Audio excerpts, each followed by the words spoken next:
but very quickly realised that was definitely 100% not the case. Dennis carried him to the bathroom when he was he was feeling a little woozy at this point, and placed him in a tub of water. Again, submerged him several times until Carl was begging for him to stop. Carl then went under, and then he stopped struggling at that point, so he actually became unconscious at this stage. Dennis, though, thought that he was dead, and he carried him to the couch. It says here then, he must have, I don't know what he did at the couch, because it then says he took him to the bed and wrapped himself around him until he regained consciousness again. Which is just weird. I mean, imagine waking up in the arms of someone who just fucking did that to you. Yeah, that would be pretty fucked up. You'd be really wondering what the fuck happened.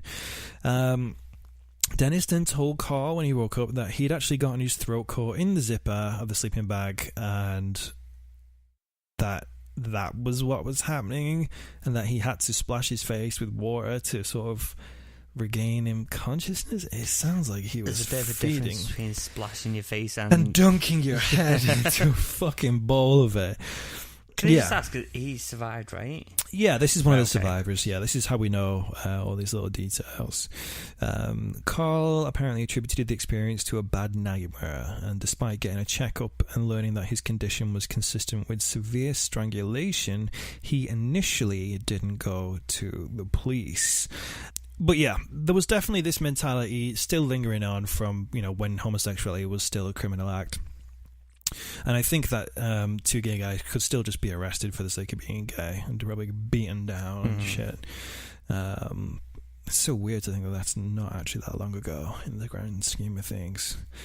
Well, I'm assuming this was in the 80s, right? Because you mentioned about one of the murders beforehand was 79.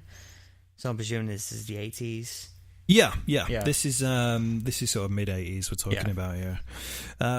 So we're now at Dennis's final victim, and thank God for that, because this guy has just been massacring people left, right, and centre at this point. His final victim was a guy called Stephen Sinclair. Again, the papers have branded these people as a petty criminal and apparently a drug addict. Again, I really don't know how accurate these descriptions of these victims are, because back in the day, again, even the newspapers were branding everyone as a homosexual and drug addicts and shit. And I think, if anyone was a homosexual, then the papers really didn't care about it, and they would just try and almost make them sound like they had it coming, or like they're lesser people, like people should care less about it. Like, by describing someone as a drug addict and petty criminal, what are you trying to achieve by adding those facts? So I'm gonna say Stephen Sinclair was just a nice guy. He was the final victim of Dennis's, and he's the one who actually brought down Dennis's reign of terror, kind of. So Stephen Sinclair, same thing happened with him, with everyone else. Obviously, invited around for a couple of drinks, some food, strangled, drowned in water. Same thing we went through before. Yeah. Dennis chopped up his body and flushed him down the toilet, as he'd done with the previous bodies. But this is the one that blocked the drains. Oh dear. So the drains were blocked outside of 23 Cranley Gardens, and this is on February 5th, 1983. So yeah, it's just sort of early 80s actually. What I didn't mention actually was that Dennis actually, at this point, he also used to boil the bodies before flushing them down the toilet. To make the meat a bit more softer. Yeah, so he would, there was a little pan pot that he had, which I can show you a picture of this pan pot actually, if you'd like. You can see the base of it there on that picture.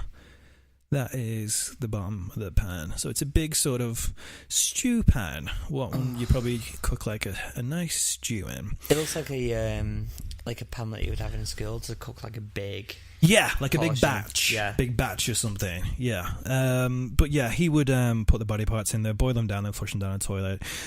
So it was Stephen Sinclair's body that actually was the one that blocked the toilet drains. And on, February 5th, 1983, a plumber named Mike Catron was called out to deal with the blocked drain. An interesting factoid about this, which is really odd, and it said this in the documentary that I watched, was that the people who lived in the apartment, in the sort of the block of where he was living, they were really they started to have these smells and things, and they were very suspicious of Dennis at the time, and they were thinking something wasn't quite right. Can I just say, it sounds like it wasn't even like a block. It sounded like a house. Yeah, it looks like that would be even more. Yeah, it looks like it's like an upstairs downstairs type thing. I think this is actually... When you mentioned attic, I was like, that sounds like a big house. I think that's another one. Yeah, I can show you a photo of that later. It did look like a big house, essentially. But there was people on different floors and things, and they were beginning to grow suspicious of him. They had all the smells coming on the block drains, and they didn't like Dennis either, because again, he was seen as a bit of a troublemaker. Dennis was the one who gathered people together and agreed to do something about the drains, which is weird for me, because if you know that you have been shoving bodies down there, why would you do it?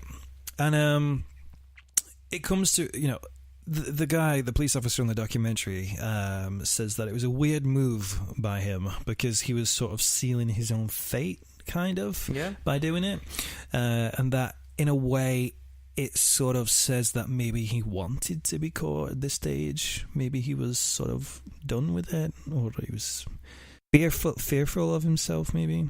That was the theory, anyway.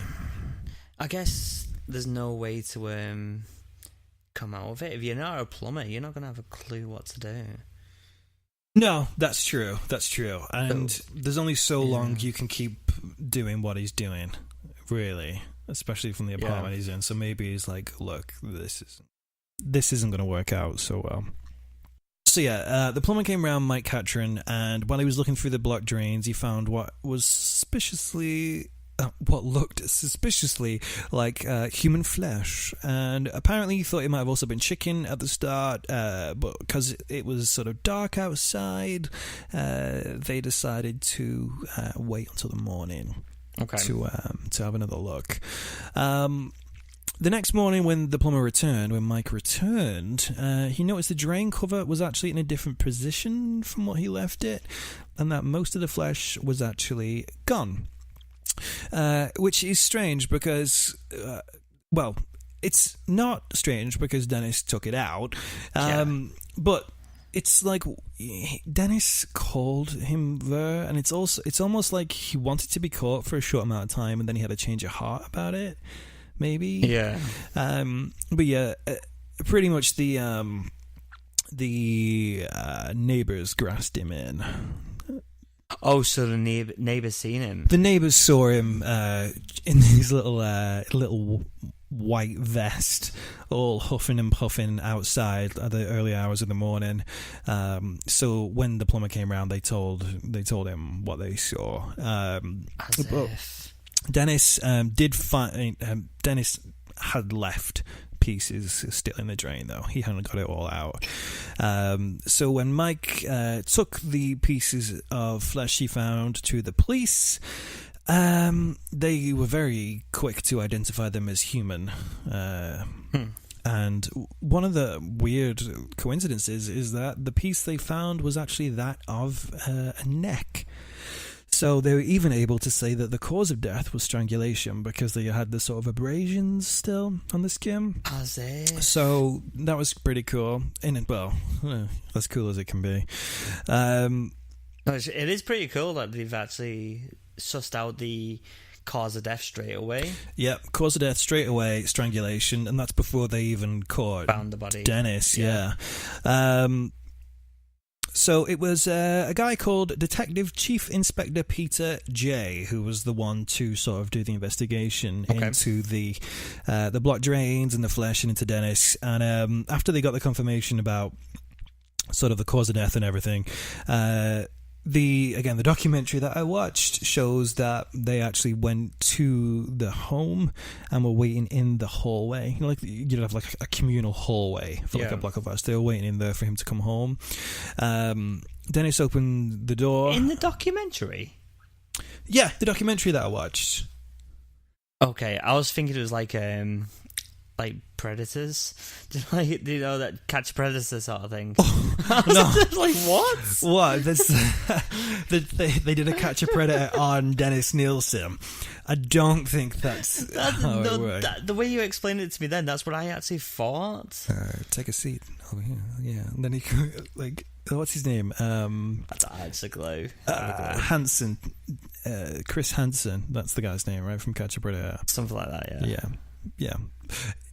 Not how it happened, but yeah, you never know. That would have been a lot more fun. So yeah, Detective Chief Inspector Peter J and his little crew of fellow investigators, they were waiting in sort of the communal hallway, and when Dennis opened up the door, Dennis was like, "Oh, who are you?" And they said, "We are the police, and we're here about the drains." To which Dennis replied, "When the police cared about drains." That's actually a more spot-on impersonation of him, to be honest with you. So he goes, "When the police cared about drains." That's how he sounds. That's very northern, though. It was a bit, wasn't it? The police informed him that they'd found the human remains, and Dennis goes, "Oh dear, how very dreadful." As if he had no fucking clue what was going on. Is he a man of 1,000 accents? Yeah. This is my interpretation. Just enjoy the dramatization that I'm trying to give you.